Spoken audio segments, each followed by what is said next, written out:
if you're gonna trust anybody, trust me when I say I'm gonna help you glow up by 2025. Hey guys, welcome to my channel. If you don't know me already, my name is Gloria, and today we're gonna touch on how to glow up by 2025 and hitting our winter arc.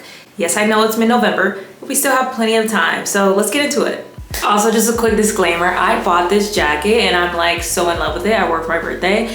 It is so hot, but I look good, so for the sake of this video, I'll be wearing this jacket. First thing I want to touch on is building a routine. It's so important to have a routine. A lot of time, us as people, especially in the working field, forget that our bodies need attention. The routine prioritizes your mental health, because instead of putting your job first and being like, oh, I can't work out, I have to go to work, or oh, I can't eat breakfast because I have to go to work.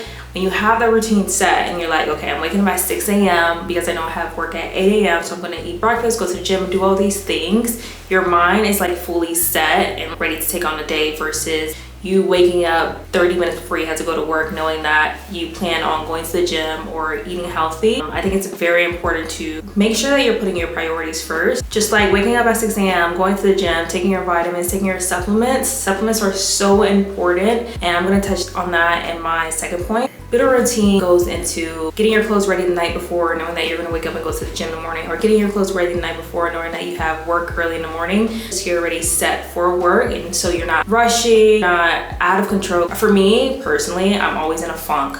Whenever I'm out my routine, I'm like, whoa, what is this? That's why I don't really like traveling, because I'm like, all right, this isn't going with my routine, or like this is missing my routine in a certain way. So definitely I say build a routine towards your schedule and towards your life. It makes your life so much neater. My second tip is you are what you eat. And I don't think people realize the depth of that. A lot of people don't even focus on the food that they eat. They just eat whatever they want to eat.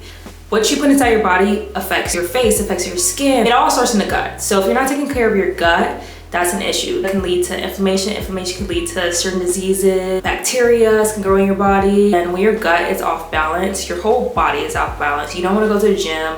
You're probably constipated. You're probably backed up, nauseous. You're having these symptoms. Start nourishing your body. Drink a lot of water. I try to drink almost a gallon of water a day. I literally only drink water. I don't drink alcohol. That's pretty self-explanatory. Alcohol is literally a toxic. I don't drink juice. If I'm craving something sweet, I only drink smoothies.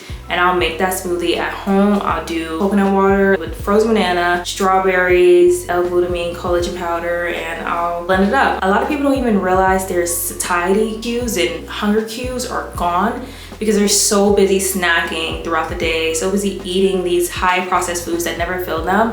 Eat a potato. Eat a potato. If I'm feeling really hungry and I'm like, all right, I know that rice and the calories in rice is not gonna satisfy me, I'm gonna eat a potato. Because a potato, I know, will fill me up. Just focus on more whole foods and your nutrition. Feel so much clean, you feel better. Also eating a lot of fiber. Fiber is so good for gut health. Your gut microbiome needs it. Fiber feeds the good bacteria and the probiotics that you put in your body. It's so funny because I always say to people, especially in college, like, if you're not pooping every single day, that's an issue. Everything that you eat should come out the next day. If not, you're dealing with some motility issues or some gut health issues that you need to get checked. Some people say it's okay 2 to 3 days. I don't think it's okay. Just imagine you're eating everything and it's sitting in your stomach 1 day. You eat more, it's sitting in your stomach 2 days.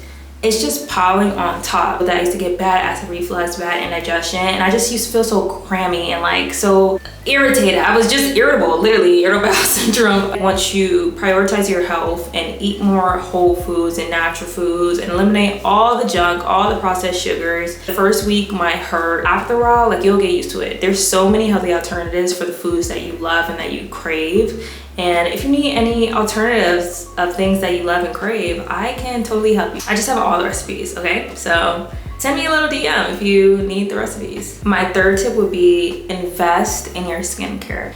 When I say this, I mean invest in your skincare. I spend hundreds of dollars on my skincare just because I know that I wear makeup. I love to wear makeup, and I love to do a light makeup. I just do concealer under my eyes, blush, eyebrows, pretty much right here. And the only way I can achieve that is if I have good, clear skin. With that ties in the food that you eat, your regular skincare moisturizers, your toner, your retinol, everything like that contributes to your skincare. Let me show you everything that I use. So the first step after I wash my face is this toner by Clarins. I bought this from Bloomingdale's. I don't know if you can see it, but this is so good. There was one week that I was just breaking out badly because I hadn't had a facial in 2 months, and typically I get a facial every month.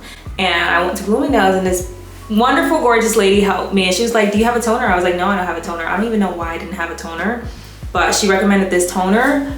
Love this toner. I'm a Clarins connoisseur. So Clarins used to sponsor me when I used to do influencing back in the day in college.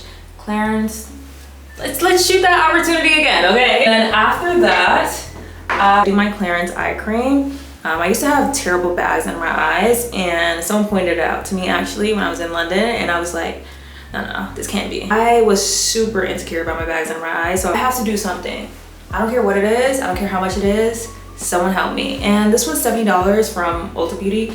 I bought this in March. We are currently in November. Please invest in this. This is so good, and it lasts. I think this will last me literally until January. And I do this vitamin C serum. I bought this from Amazon. I just do it to kind of brighten my face and brighten the dark spots on my face. I also don't have a vitamin C serum, so I was like, this is perfect. So for a moisturizer, I typically use 2 moisturizers. I've been testing this one out because my Bloomingdale's salesperson recommended it to me. She just gave me like a trial size. And I do this Ultra Repair Cream by First Aid Beauty. I stopped using this after I got this because I love Clarins. Like I said, I'm a Clarins connoisseur. So. And then lastly, I'll do my sunscreen, and this is an anti-aging moisturizer. I've been wearing this since high school. I talked about this so much. This has helped my skin. This has just helped me personally as a person, character development, because it literally took away my dark spots. When it says anti-aging, it means anti-aging. I also want to recommend for skincare supplements such as collagen powder. I use the brand Nutricost. I get that off of Amazon. It's almost like feeding a plant. When you're feeding a plant the water, the good stuff, the plant grows, the plant flourishes, the plant is beautiful. But imagine putting hot Cheetos on a plant. That plant will die. That plant won't live. That plant won't succeed. Or imagine putting Kool-Aid and then you're putting water on the plant. The plant is confused at that point. So don't confuse your body.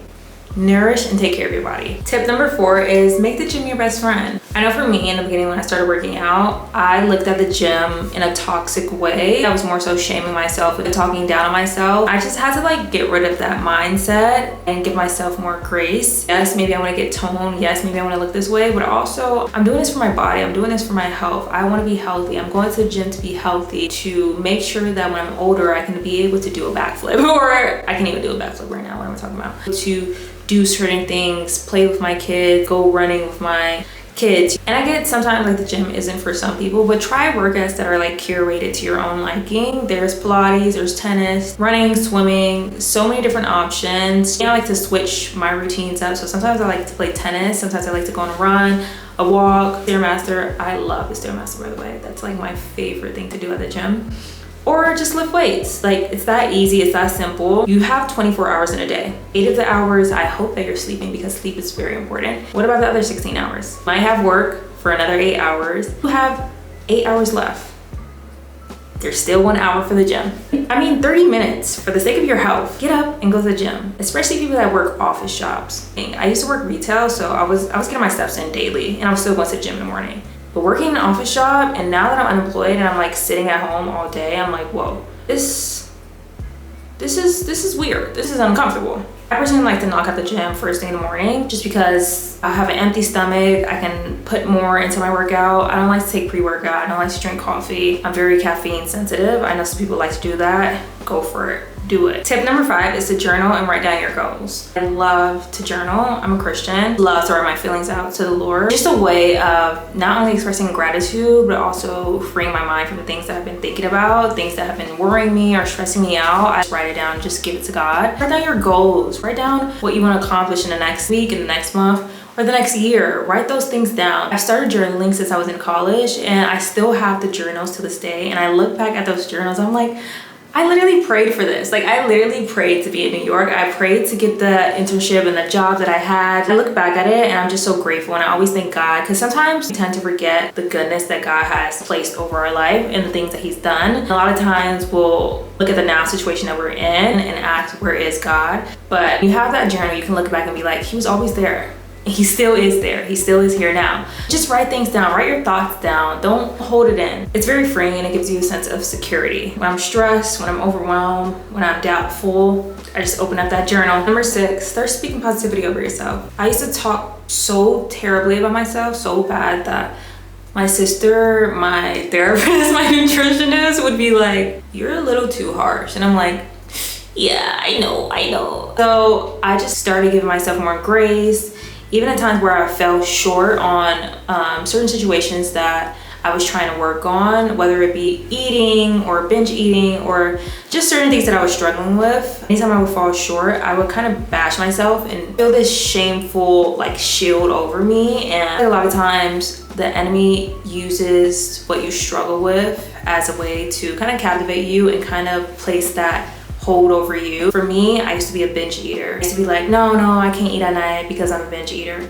But then I was like, I don't have to be a binge eater. Like, I don't have to claim that identity over myself to where every single night I come home, I binge eat. Like, I was literally refusing to go out with friends late at night because I was like, oh no, if I go out and I don't like the food, I'm gonna come back home and I'm gonna demolish my pantry. But it kind of like grew into the thing of, okay, I did this once, but I don't have to do it tomorrow.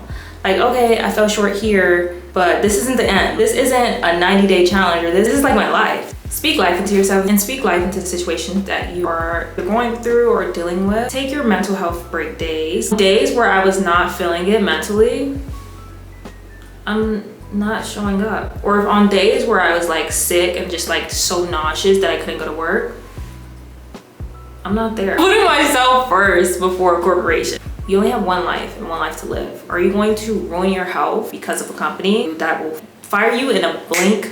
No. When you're no longer able to work that job and now you have health situations that you're dealing with. What does a job mean at that point? Nothing.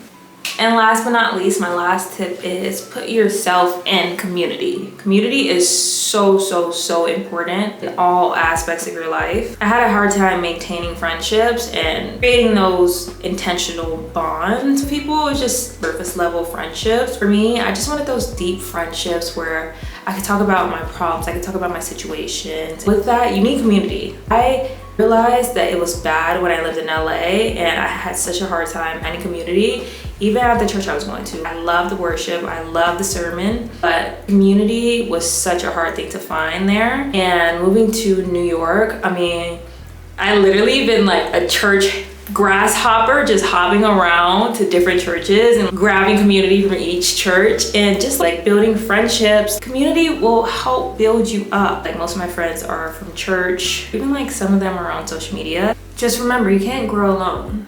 You need someone to push you. This is the end of the video. I really hope you guys enjoyed. I hadn't made a YouTube video in so long, so this is really exciting, especially being in New York City. My first YouTube video in New York City. This is all that I've like literally dreamt about. I hope you enjoyed this video. If you did, don't forget to like, comment, share, and subscribe.